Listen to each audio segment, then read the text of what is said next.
Hello, good evening if you're watching this live, or good morning, good afternoon, wherever or whenever you're getting Cross's Corner. I'm Martin Cross, and with me in the corner today, two amazing athletes from Serbia, Nikolai Pimenov and Martin Macovic. Hi everyone. It's great to be with you this evening. I've just got back from Lucerne. I know you got back earlier after the final qualification regatta, but you probably had a chance to see World Cup 2. What were your thoughts about the racing? Nikolai, you want to go first? Yeah, I can start. I mean, the entries was really solid on the paper, and it was really solid races as usual in Lucerne. So I think some people say it's like a small world championship or something like this. Lucerne Regatta, it was really solid. I mean, there was some surprises for me. I was following singles, men's single scull and men's double scull. Like it was big surprise in men's single scull. Actually, I heard that something happened there, some issues with stomach with a lot of athletes, but it was nice that a lot of athletes canceled their races because of some stomach issues or something like this. Tom McIntosh. Yeah, not only him. I think a lot of athletes. Yeah, but also Tom McIntosh. I think he had a good chance to get a medal, and it was sad to see that he didn't race. Also, Stefanos from Greece. I was also looking forward to seeing him compete, and he also canceled after the semifinals. So there's a few good single scullers also. He had a knee injury, I heard. He has a knee problem. What did you think, Martin, of the races? I think it's always tough. Like Lucerne, like sometimes it's for some people it's the last competition before the Olympics, so it can be pretty tough. Like the last time to measure yourself against some other nations. It was pretty interesting to see. I watched all the races, the men's, women's. Pretty interesting, some close racing. I think it can still change until the Olympics. Usually, there's always some favorites who don't do that well, and there are some people make surprises. I couldn't really highlight one event, one race that was like. I mean, all of them. It's always tough, always interesting racing. Like men's single, men's double, men's pair. The men's pair was pretty tough. So it's always interesting. I'm trying to be objective. Like I don't have favorites. I'm just observing and watching. No favorites. Okay, so let's take it back. Let's go back earlier in the season. You both had experiences at the World Championships last year, which weren't as good as you wanted. Martin, I couldn't understand why your pair was in the C final after your race in the previous year's World Championships. And Nikolai, you were obviously disappointed not to make the top 9 scullers. So how did plans go after that? Because it was strange to see you in a double scull, Martin. I would maybe go back to, and I don't want to go back too far to the past, but maybe 2021. I think in 2021 we were pretty good in the pair with Milos Vasic. Like we were solid, but then we also had like a pretty unfortunate event at the Olympics. He got COVID and he had to quarantine. Like we ended up being 5th, and I feel like that was our chance in the pair. In the pair, that was our chance and place to do something. And the stars didn't align, and we ended up being 5th, which was like hard to accept, but life goes on. And then after that, I feel like we tried the pair. We put a lot of. We really tried to make the pair go fast. But since 2021, we are never on the same level. Like we are training a lot. We tried everything. We just couldn't make the boat go. And of course, like we had some solid results. We had a few World Cup medals. Like we would make the final. Usually would make the final. And we also did okay in 2022 in Račice in Czech Republic at the World Championships. But it was also it was all really. We were forcing it, it didn't come natural. It was a lot of work. We really tried, but it just didn't go that well. And then 2023 last year, it was just everything. I don't want to bring up excuses. There are a lot of excuses, but we were just we ended up being 18th. it was a big blow. And then I was like, oh, like let's like we need to do something. Like I'm like, it was hard because we put in a lot of work. Like we are training hard. Like we are solid on the erg. Like we just didn't go. And then actually we made a plan with our coach that all of us are going to be in the singles, and which I really enjoyed. I like during the single a lot. And then the World Championships, like the next 4 months, we were all in the singles racing, which is I think really good for all of us. I think we all pushed each other to like new heights, new levels, pretty intense racing. It was a lot of fun. I really enjoyed it. Like I enjoyed it more than the previous years.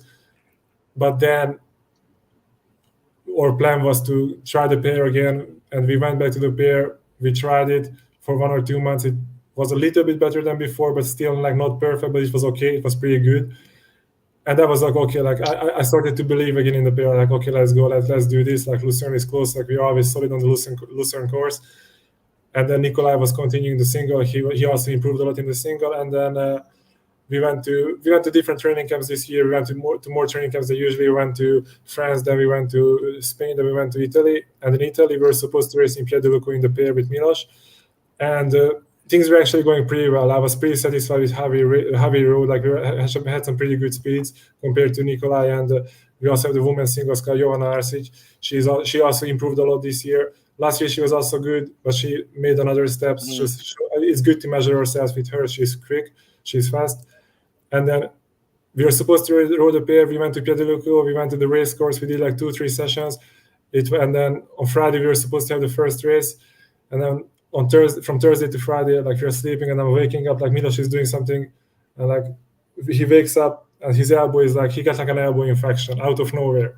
And I'm like, holy, like what are we gonna do now? And he immediately went back to Belgrade to try to fix it. And then I was like, okay, like I'm just gonna row the erg. I'm gonna go for a walk or something, just to like the next 2 days. And then my coach said like, okay, Martin, jump in the single.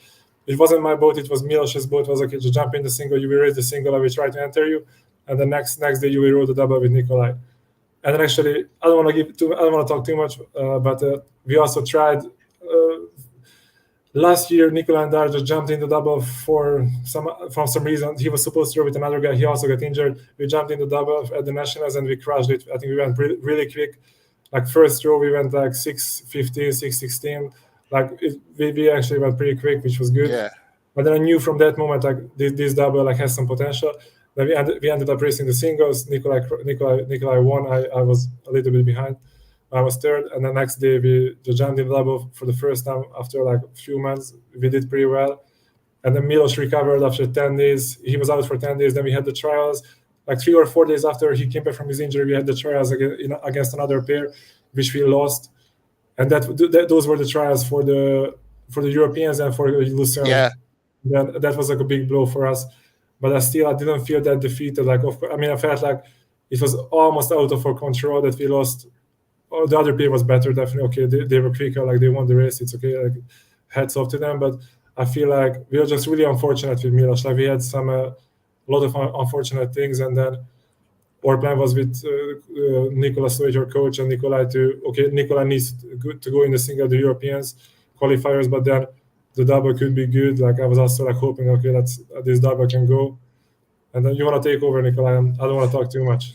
So I'm gonna say thank you for that. But your plan for this year, Nikolai, was to qualify the single, I guess.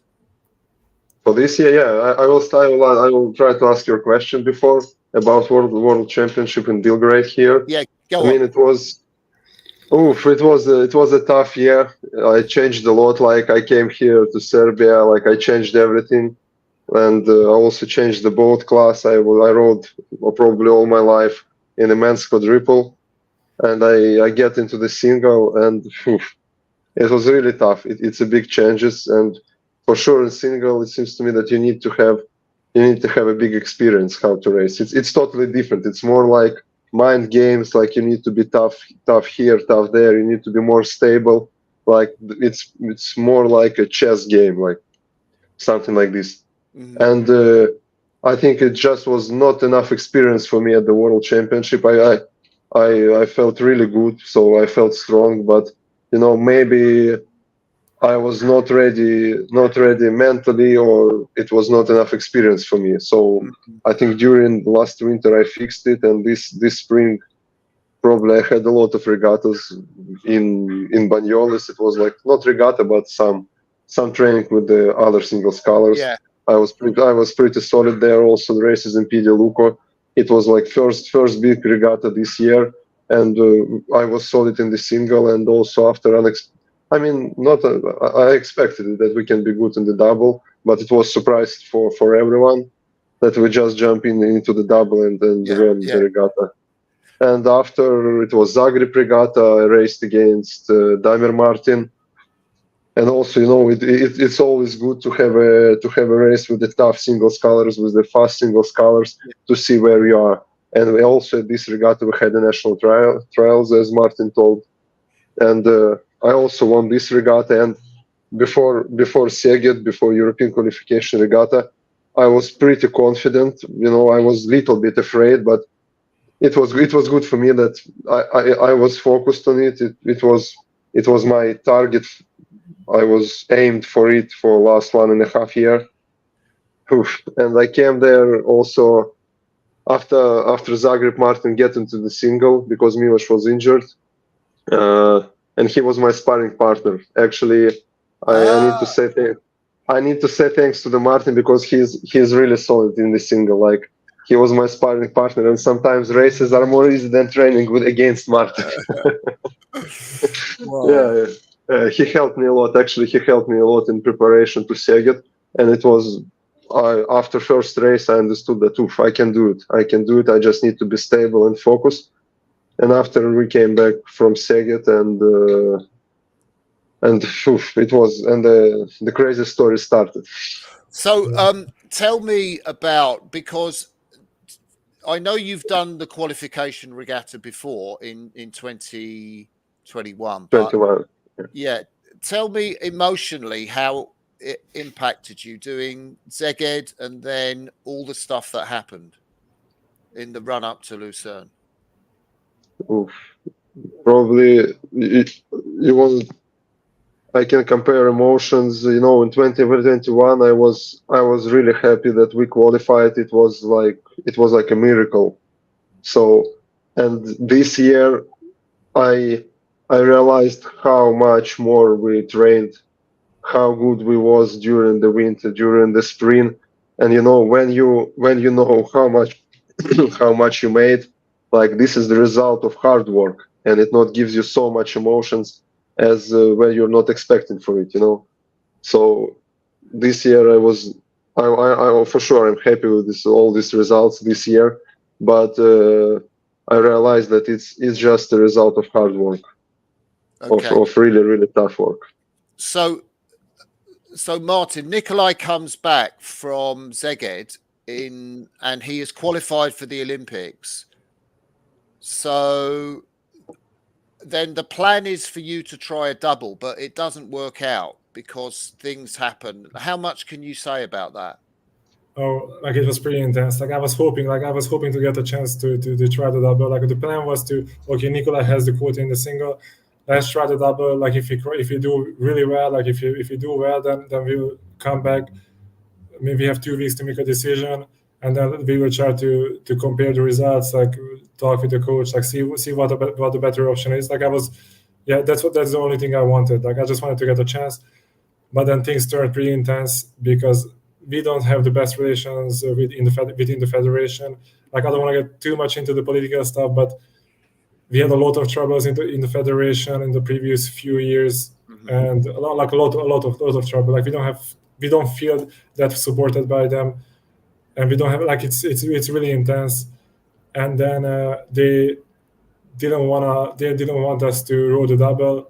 They had other plans, but so they didn't want us to row the double, even though both the Olympic Committee and the sports ministry supported the idea of us trying the double because like on paper like it would make a lot of sense and we could do well.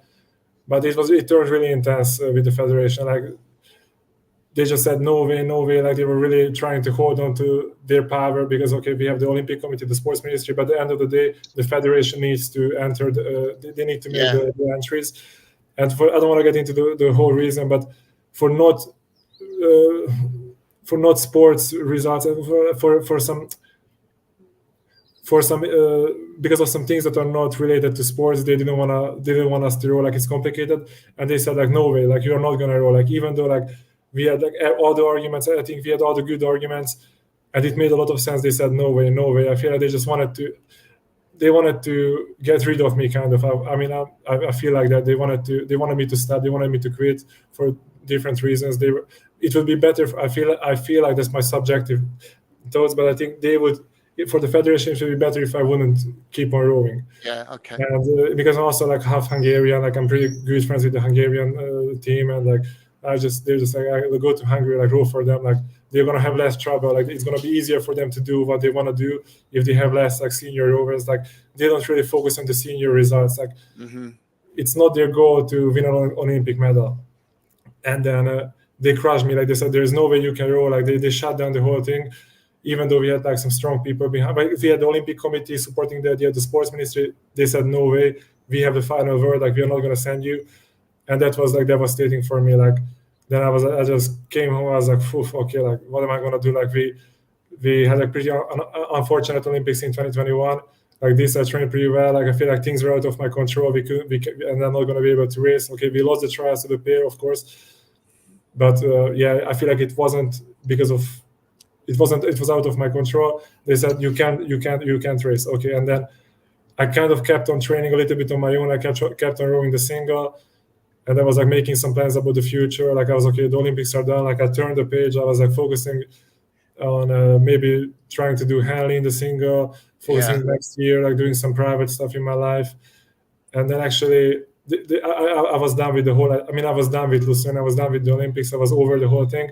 Like we kept on training a little bit in the singles with Nikolai once in a while, and then actually I got sick. So last week I got sick. I got some food poisoning.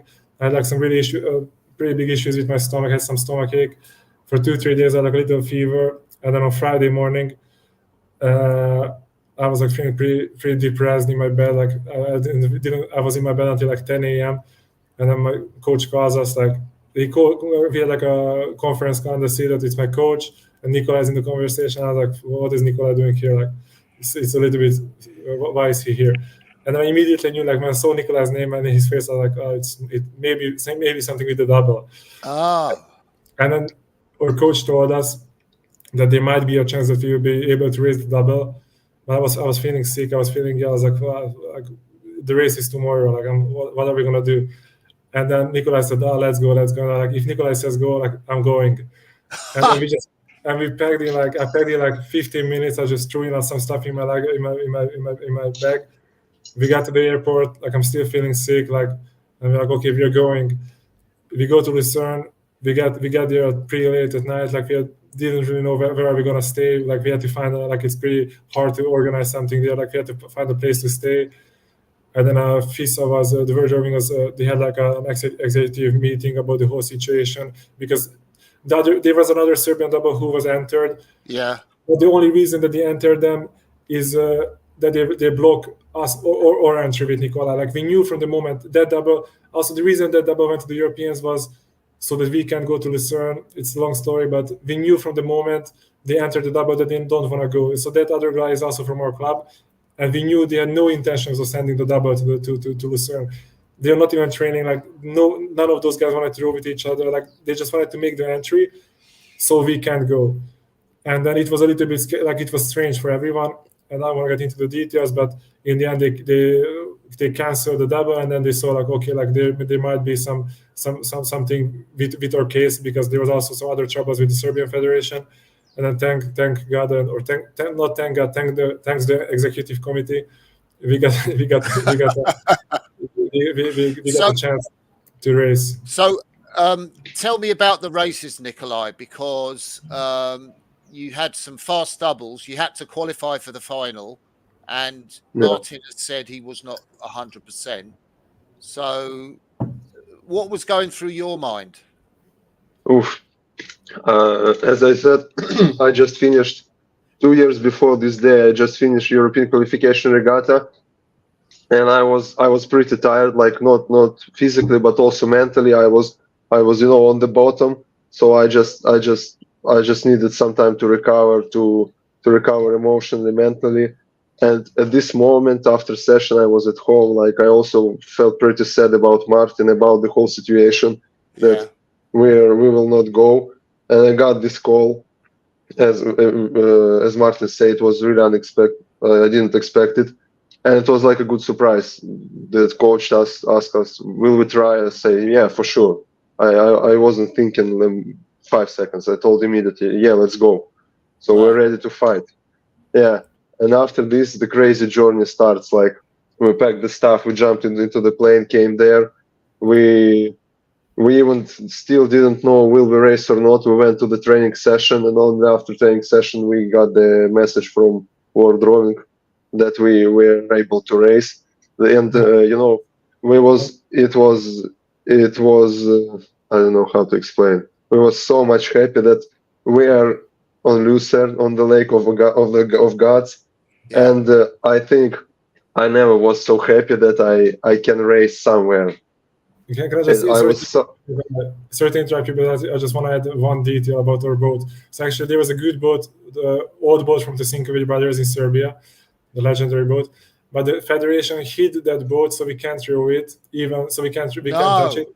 So there was like an old double that we rode a few times. I mean, after the Europeans, we only rode like maybe four days together. And then the issue was to get the boat to Lucerne. There was also like a whole different like journey to get the boat.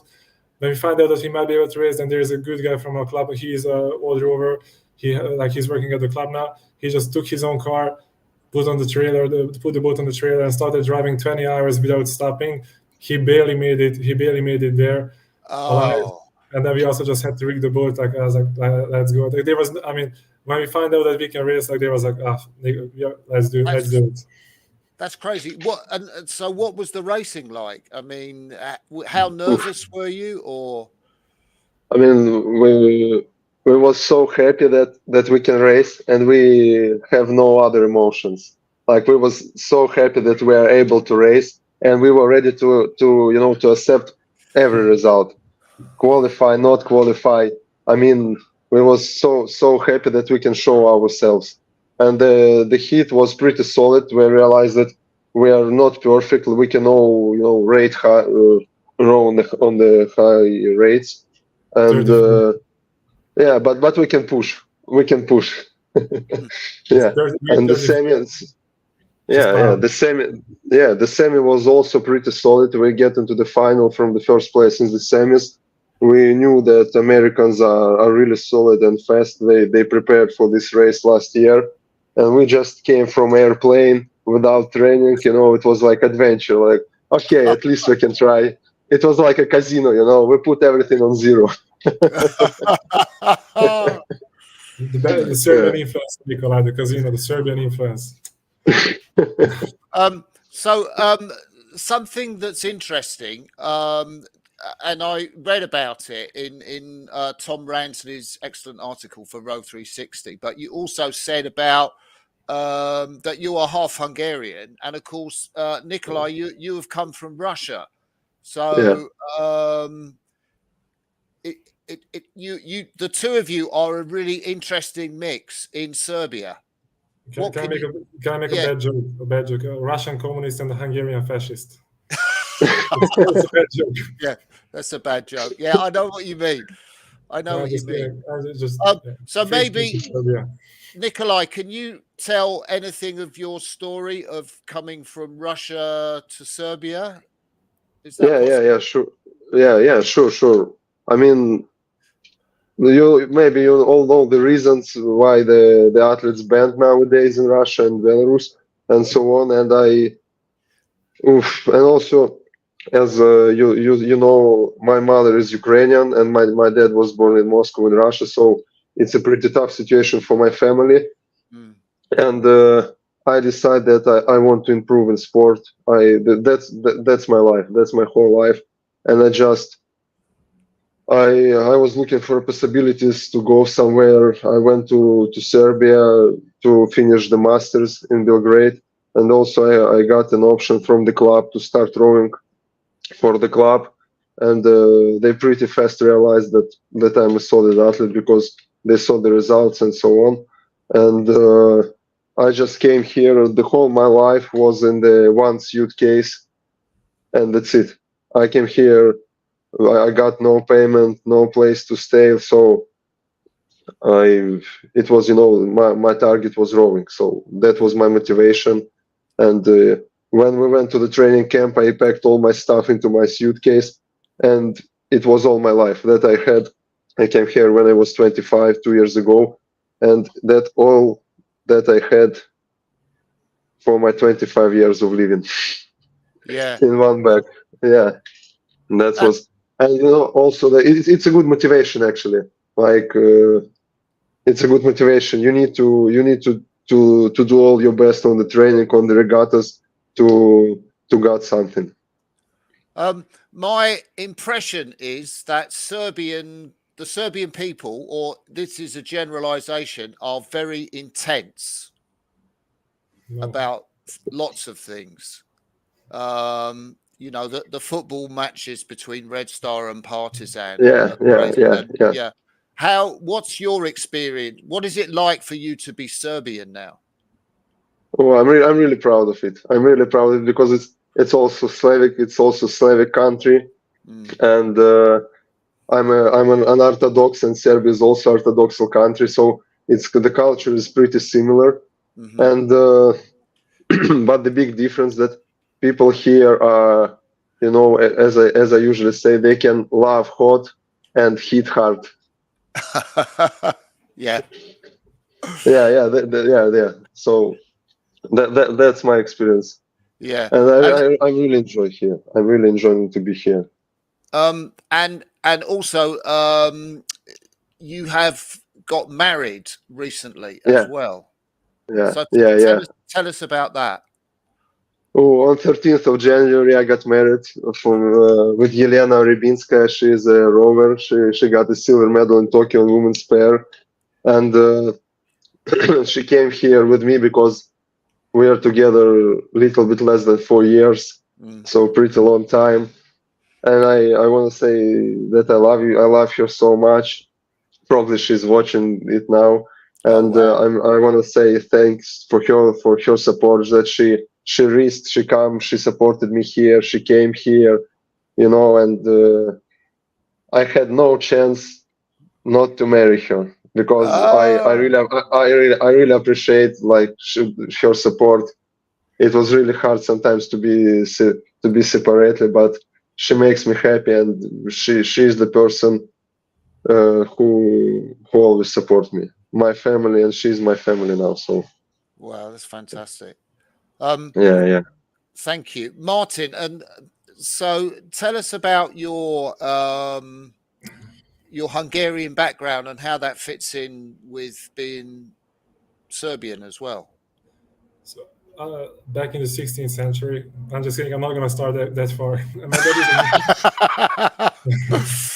My dad is a historian, by the way. So, I know quite a lot about my dad's side from the family, but I don't want to get too much into the past. Yeah. Okay, basically, I'm from Subotica. It's a small, fourth largest city in Serbia, up north, super close to the Hungarian border. Actually, the second course for the Europeans it's 20 minutes from my place where I live. And that city used to belong to Hungary and Austria until the First World War. And Austria and Hungary, they just moved the borders, and a lot of Hungarians stayed in that area, Vojvodina of Serbia. Okay. And now it's Serbia, but it used to belong to Hungary, and that's how, from my mom's side, my family stayed. My dad is actually Croatian. So it was pretty interesting because I grew up, it's a really multicultural place. And it was really interesting growing up. My mom, Hungarian, my dad, Croatian. I was born in Serbia. It was really interesting the first few years. Developing a national identity Developing a national identity, it took me a while, but I'm proud of all the different aspects, the different parts. And yeah, so I started running a really small club. It's in Serbia, but almost everyone is Hungarian in the club. We all spoke Hungarian. I was the only one who could speak a little bit of Serbian. And I just started rowing there. I was pretty bad. I started too young. I started when I was 7 or 8 years old. So I was really young. And then after 10 years, I took it seriously. It took me 10 years to start training hard. And then I just took it step by step. And I got more and more involved in the Serbian team. And I started coming more and more to Belgrade, and then becoming more and more Serbian. And then I had 4 years in the States studying there. And then it was awesome. I studied at the University of California, Berkeley. Shout out to the Golden Bears. Yeah, I love them. I love them. Yeah, it was probably the best 4 years of my life. But then I wanted to come back to row. I came back to Belgrade, trying to pursue the Olympics, and I became a little bit more Serbian. Since I'm here, I also had like a Serbian girlfriend, and yeah, she made me Serbian. Oh wow! So my sense is that a lot of young Serbian kids go to schools in America, like you did. Why is that? Why? I don't want to say it's an exit from the. I mean, they use it as like a as an exit to go to the States. Like it's maybe the situation is not the best. It's the situation, okay, Serbia, but not the best, and it's pretty easy to get out from here and to start like a new life. And yeah, I think it just became pretty popular. Like the first Serbians went out to the States around the end of 90s and beginning of 2000s. It was just the good rowers, like who were actually really good. Juniors, under 23s, they went, and then the last like 15 years, it became like now almost a lot of people start rowing so they can get like a scholarship to the States. A lot of parents actually give their kids to put their kids to rowing so they can go to the States, which is understandable to some extent. Yeah, like yeah, if that's their way, like yeah, sure. Yeah, why did you go? I wanted to have the experience. I just felt like that's I said that's the best way that I can study and row at a really high level. Yeah. I could have stayed here and just rowed, or I could have just went to school like a good university, but I wanted to have both. And I think I got like a perfect combination. Yeah. Like Berkeley was awesome. It took me a while to figure out things, but I feel like I developed a lot as a person. Like I learned some values, and I made really good friends. My best friends are from there. Yeah. And it was just awesome. Like, yeah, it's hard to put into words like what it meant, but it meant a lot. Nikolai, can you talk us through your experience in 2021 with the quadruple and qualifying, and then the problems that happened before the Olympics, and your feelings about what happened? I know it must have been, really intense and very difficult. What happened for you? Yeah, sure. I can tell you. At those time for 8 months, I think since November of 2020, after Europeans in Poznan, we started to work with Gianni Pastiglione, and it was pretty hard period of my life because of the changes in training plan. It was pretty tough, pretty hard training sessions. And finally, we made it on the Olympic qualification regatta in quadruple. We qualified for the Olympics. And after we came back to Russia after Lucerne. I think probably every one of us passed the doping control tests, and everything was nice. Everything was clean. So there was no problem. After we came to Athens, to Greece, to prepare for the Olympics. It was pre-last training camp, because before Olympics we had the training camp in Japan, in Tayama. I think it's pretty far away from Tokyo, like 8 hours by bus. And from Athens we came back to Russia to get the dress for the Olympics, like all the stuff for the Olympics, and get to the airport in Moscow. And on the way to the airport in the bus, two of my teammates, Pavel and Nikita, got email from anti-doping agency that they have positive tests. Both of them have positive tests for meldonium, and it was a knockout for us. We didn't believe, so we thought that it's some mistake, because it was so stupid. Like it was some stupid medicine. Everyone knows that it's forbidden, and it's kind of useless. Not kind of, it's absolutely useless. And to take this medicine, it's like I don't know, it's like a suicide for athlete, There is Yeah. no chance that you will pass the doping test for our next 2 years or 4 years or 5 years. It stay in your body too long, and it's like it's suicide, you know. And so we came to the airport, leave the bus, and we needed to decide what we're gonna do next. Me and my partner Artyom Kosev, we get into the plane and came to Japan because at least two of us should keep rowing, maybe, and the world rowing decide that we can make changes. We can change these two guys because the doping test after qualification regatta was clean. Two of them was clean, and so they gave us back our spot at the Olympics, and the rowing federation started to look for a spare guys. Yeah. And after the federation told us to fly back to Moscow from Japan, from Tayama, from the training camp, we came back to Moscow. Yes, I've been in Japan. I've been training there for 2 weeks on the air, seeing how the guys row on the lake. Yeah. Oh shit. Yeah, we keep training, and was watching how the guys prepared for everything. And after we just left the training camp and had a flight back to Moscow, and we came back to Moscow and keep training in the double. We got two young boys, spare guys. For sure, there was no chance that we can do well at the Olympics, but at least I wanted to feel, you know, the vibe of the Olympics. I was working so hard and not even go there. It was disaster. And after Russian Rowing Federation decided to cancel our our boat and the Olympics, and the most funny fact that how I get this information. I got this information from the newspaper, not from Rowing Federation. Really? Yeah. So there was no respect. There was no respect for athletes. Like, it's disaster. You don't have to answer this, so I'm giving a personal opinion, and you don't have to reply to this at all.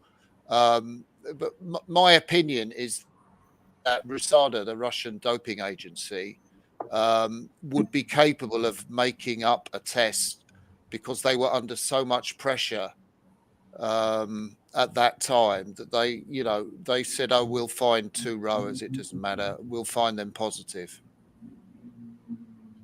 Oh, I think it was big risk to let us race there, because there was also, I think, 6 more boats, and we was the 7th boat which qualified. So they tried to isolate all other crews from this case, and that's why they decided. Probably, maybe if it's right opinion, maybe it was a good decision. Okay. You know, but I don't know the whole situation, because the guy is still not disqualified, so they still suspended. Really? Yeah. So I think in next few months they will be in Lausanne. They will know will they be disqualified or not. So the investigation is still going on. There is a lot of things which they are not sure, and they still cannot decide disqualify them or not. So I think probably next half of a year maybe we will get the decision, and already 3.5 years will pass. Wow, that's incredible. Yeah. It's an incredible story. It's a pretty strange story, and I'm always supporting these guys, because I know that they didn't take it by themselves. So probably maybe someone put it in the supplementation. I don't know, but I cannot believe we're really good friends. And also I know Margachev, he raced first time, and he was a spare for the men's quadruple in Olympics in Athens. So he's really experienced guy. He had a lot of experience, and it's not necessary for him to do it. He had a chance to go to his 5th Olympics. Yeah. Okay. So I always support athletes, and in this situation, I can only support them. Yeah, exactly. So I guess you must have known a lot of Nikolai's story, Martin. Yeah, of course. It's pretty interesting because we were also working with Yanni Posteglione from 2020. So we spent there a lot of time in Greece, and I actually remember Nikolai and Elena, they were always walking together at the training camps. They were in love, even back then.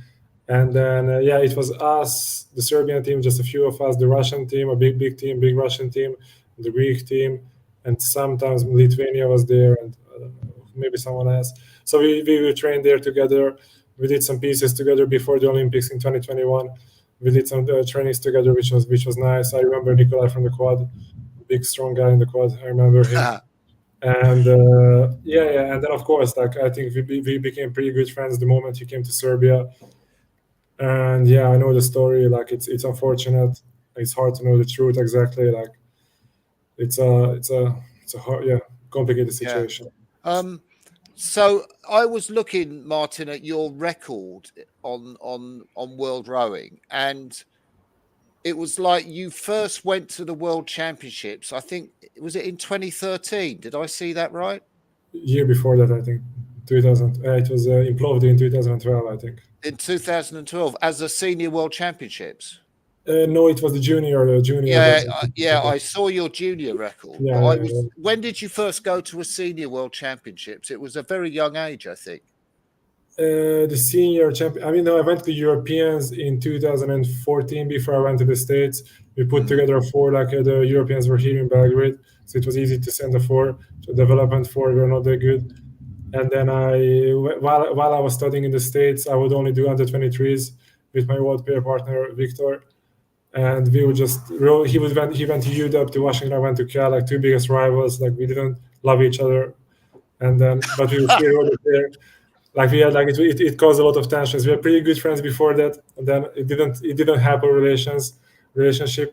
And then but we would still row the pair at under 23s. We were not training that seriously. Like we would just come back, train a little bit, do under 23s. And then I actually started training like more seriously when I mean, of course, I trained really seriously in the States. It was really intense, awesome training, really good group of guys. But like professionally, I started like when I came back in 2018, and then I went to 2019, the pair with Milos in Linz. Then we qualified, and then since then I'm here almost every year. Yeah. More with a little bit less, sometimes some success, sometimes less success, not too much success. Yeah. I know you were coached by the legendary Mike Tatey, who took the USA to Olympic gold in Athens. Yes. How was Mike? How was it to work with Mike? For me, it was awesome. I really love him. I really respect him. I think we had a pretty good relationship.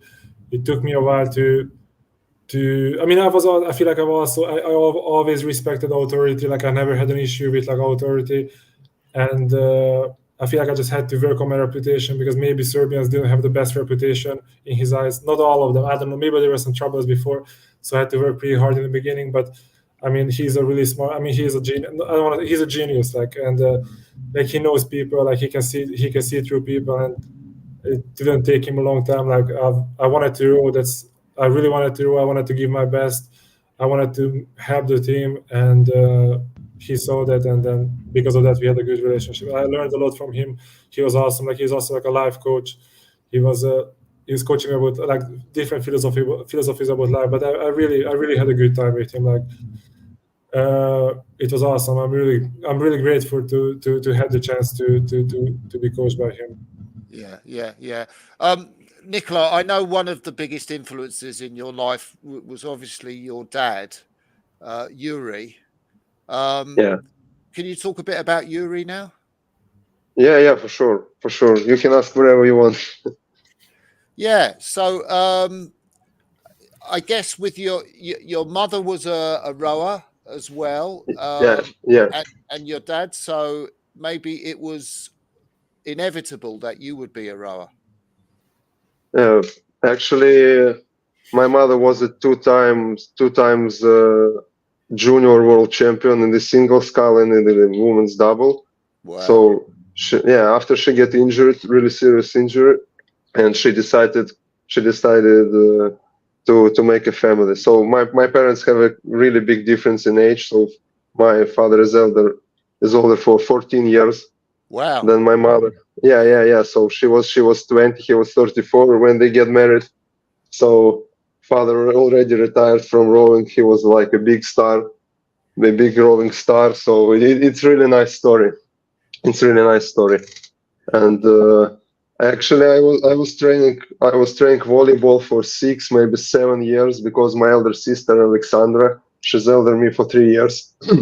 Yeah. She started training volleyball back in the days, and there was no way that I can stay at home alone, and I started going with her to the training sessions, and I was training volleyball. I was pretty solid, and after at 13, 14 years old, I stopped growing.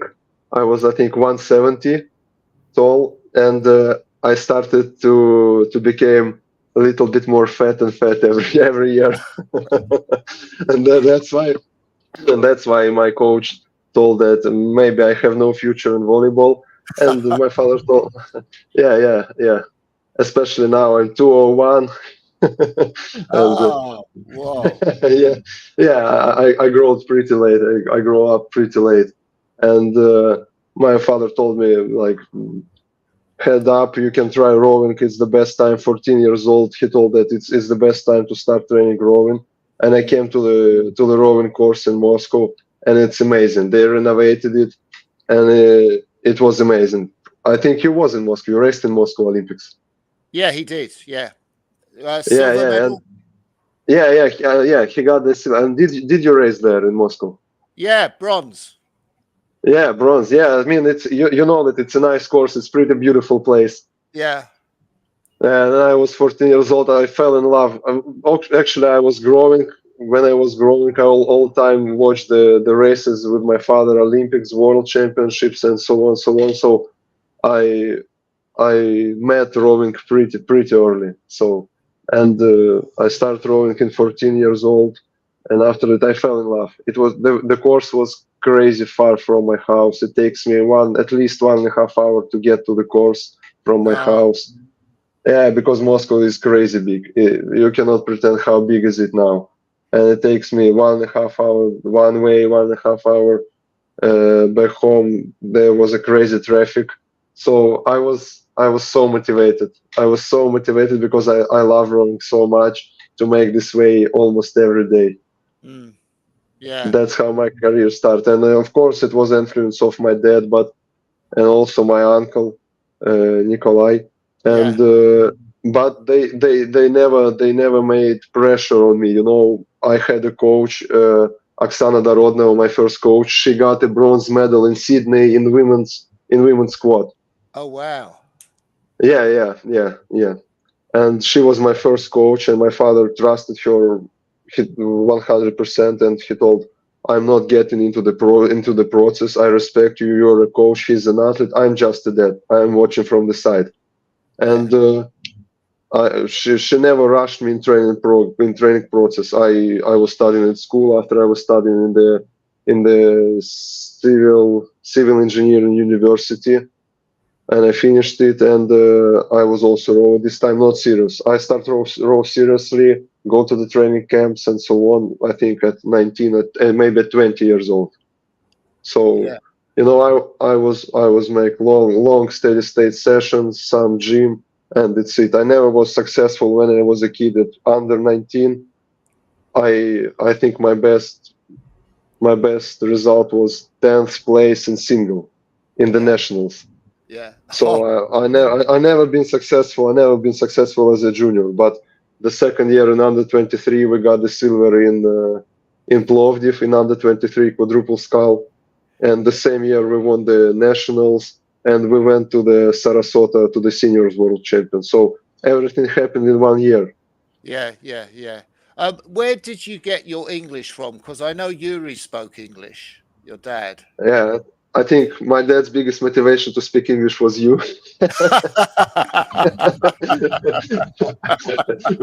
because he told me that back in the days you was and until he was alive you was big friends, and I'm really thankful for my parents that they always told me, Nikolai, first of all, you need to study. You need to study well. I wasn't the best pupil at school because I was always into the sports, but my mother told me you need to learn languages. If you like, they had their own experiences and big athletes, and they understood that even if you're an athlete, you need to study well. Yeah, and we should mention that you know, both you and your families had to cope with losing your dad tragically, and that was Yeah, yeah, it was really suddenly. I was at the training camp at those time. It was like one week before national trials, and my uncle coached me those time. He came to my room. He told me that Nikolai, I have some topic to speak with you. Go outside.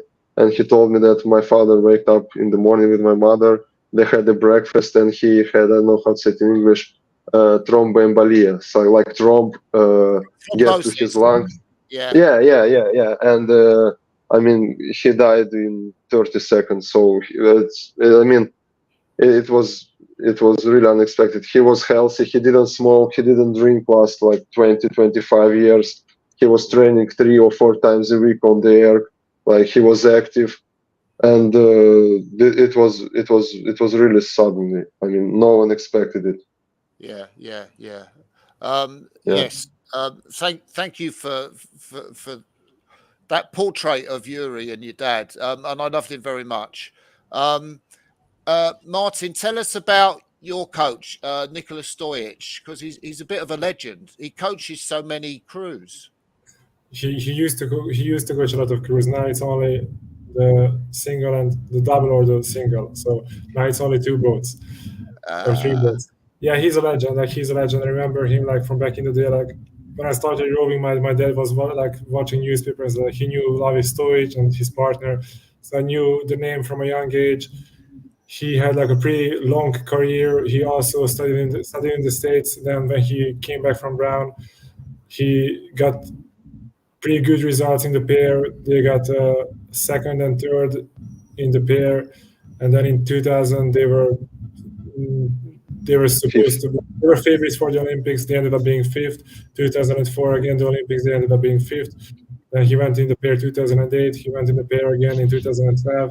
So he raced 4 Olympics in the pair. He has a lot of medals from the European Championships. He has to be the most successful Serbian rower so far. It's going to be hard. It's going to be hard to overcome. I mean, it's hard to be. It's going to be hard to pass him. Yeah, and but I think I don't want to say he's a better coach than he was a rower, but I think he has a lot of potential in coaching. Like he's a really stable, strong guy. Like he knows what he wants. He's taking good care of us. He's in the previous years. I mean, he started coaching like 4 years ago. So of course, like he needs some experience. But I think he lives rowing. Like rowing is his life. That's what he does like the last like 40 years, and I think he's gonna get even better. I think, and yeah, like he's great. I love working with him. Okay, so it's not always perfect. Like nothing is always perfect, of course, but I think he's the best coach, the best possible coach that we can have. So, what are your plans between now and Paris? Like we are gonna train. We need to make the decision about the single or the double. Like we'll see in the next like few days, and then one training camp in Serbia, then one training camp in France, and then the Olympics. It's a little bit less than 60 days. I think if we choose the double, then I think we have some things to improve on. But I'm really motivated and ready to improve on everything. Like I think there's a lot of seconds to be shaved off, and yeah, I'm excited about the things that are coming. Yeah. Just maybe talk a little bit about the type of training you do in Serbia, because I know, say if you're working with Gianni Postiglione, he does maybe similar to the Italian training program. What type of training do you do in Serbia? I think it's. I mean, Martin, keep going, Martin. Keep going. I mean, I feel like it's pretty similar to Yanni's plan. Like we row. I mean, we have the biggest session in the morning. We row like in the morning, almost every morning we row. Like even if it's bad weather, like we try to row each morning. We have the main session of the day. We do pieces like 3 times a week, then 2 times steady state. Sometimes we have a second practice after the first one, and then usually in the afternoons we have 2 times a week gym, some running, some ergs, some cycling. Like it's pretty regular. There's not that much magic in it, but we work pretty hard. I think it's really what matters the most is the intention behind the trainings and the energy that we bring to training. Like I think we could do the same training plan. If you're not motivated, if you don't have the intentions to improve, to believe in it, I think it all comes. Like it's probably not the best training plan in the world. Like we don't have the secrets, but I think we just work pretty honestly. We really try to push each other, especially now with Nikolai the previous few months, and also with Milos in the singles. And I think it just all comes down to having the intention of getting better, making the ball go faster, and it's pretty regular. Just not too much secret in it. Did you want to say anything, Nikolai, about the training? Yeah. When I came to Serbia, I was really surprised about the vibe on the training. How crazy, how they are crazy, how they're enjoying the training process. Like they yelling on the training, they push us crazy. The speed on the arc when I came and I saw the speed on the arc on the training session of Martin and Milos, like I realized where I came. They are so brave. They are hard workers. The speed was crazy, and that's why I improved a lot. Like the atmosphere here, it's not so much people. Only it was like 6 athletes last year, but all of them was focused. It was like 100% focus. It was 105% quality of training. The speed is crazy. Every training is fighting. Like we want to improve, and I'm really thankful to the whole group for that we all together create this atmosphere, and also to our coaches that this atmosphere here is incredible. It's really friendly and it's really competitive. So we push each other. Wow, that's really interesting. Do you have any like rowers that you like to watch when you see? I don't know. You watch.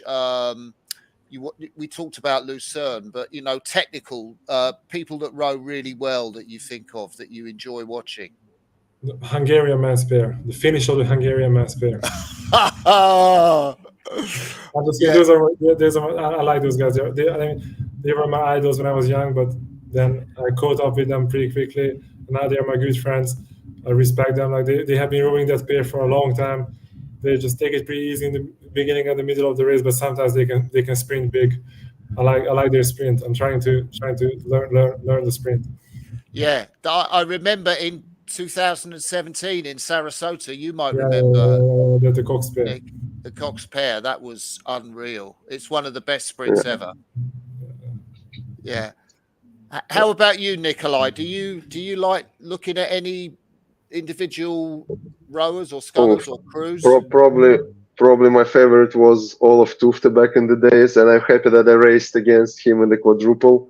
Last years of his career, I was really happy about it. And of course, I was a kid back in the days. In 2016 at the Olympics, I was watching Damir Martin races, and it's really funny that nowadays we can speak the same language, not in English. We can speak the same language. We can understand a lot each other, and actually, I feel a lot of support from him because I think he's cheering for me. I'm also cheering for him, so I'm enjoying communication with him and racing against him. Oh, that's fantastic. So after Paris, what plans do you guys have after Paris for yourselves and the sport? I promised to my wife that we will have a honeymoon finally. Do you know where you will go? Probably to the Montenegro, somewhere to the beach, to the Adriatic Sea, shit like that. Yeah. That's a good plan. How about you, Martin? Probably the same. Like it's not a honeymoon, but with my girlfriend, like we have some plans in my private life. But I think this double with Nikolai gives me hope for the future. Like whatever happens now, I think like we have a good relationship. I enjoy training with him. Like we have a good group, and I think I would want to keep on training after Paris. And yeah, like I think I still want to achieve some things, and yeah, I think keep on training. That's magic. Okay, guys, I think we'll end the live part of this interview now. It's been fantastic talking to you, and you've shared so much as well. You know, so much emotion and all the issues and problems you've had to deal with. It's an incredible story. Thank you ever so much. Thank you so much for your time. Thank you for having us.